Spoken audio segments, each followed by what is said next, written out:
Now that the door is all prepped, the hinges are mortised, I cut the door to width and added that bevel. We are going to work on installing these slats. And I decided to keep the door on the bench. You can also hang your door and install the slats, but if I've done the drawing, like I've already done the work ahead of time, I know the slat spacing is going to work. So I like to do it at a nice comfortable height here so I can nail these slats on. And I have made a story pole based on those SketchUp drawings. And in this case, this overall length of the story pole represents the door width. And then I just marked on one side. And this side is flush with the hinge side right there. So what I'm going to do is each of these X's represents a slat. And those are 1.5 inches with that 1 inch spacing.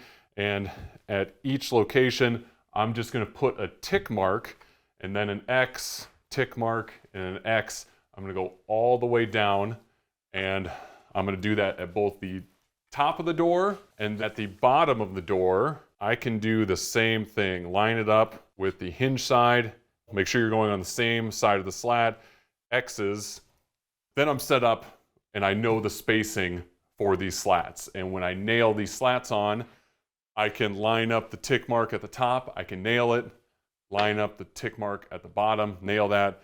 And I have a long level that I'll use. And if this slat has any bow to it, I can just clamp the level on there and then nail that down. So I'll go one by one all the way down this door to nail the slats on.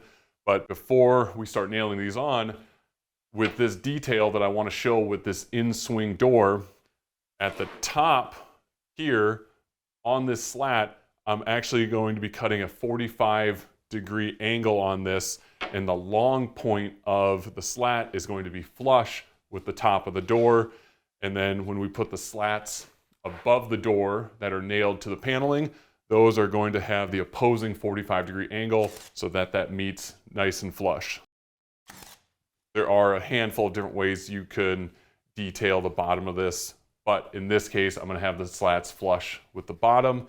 So I'm going to set up a stop block on my miter saw that I can butt one side up to it and then cut the angle, and then I'm going to cut all of these slats, and then we can start to nail these on.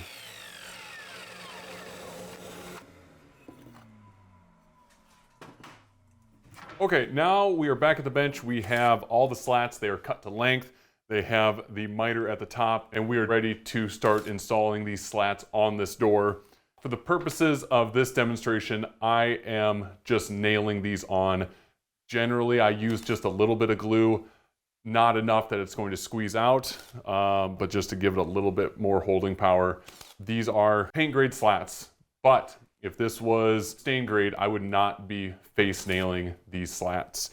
All of this would be hidden fasteners, because even if you use like a pin nail, it leaves a very small hole, but depending on where like your raking light comes in, you are going to see every single pin nail.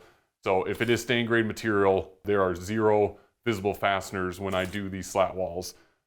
So even though this is not stain grade, I went back and forth on whether I should label these before I cut them, but then I ultimately decided I do want that, even though it is going to get painted.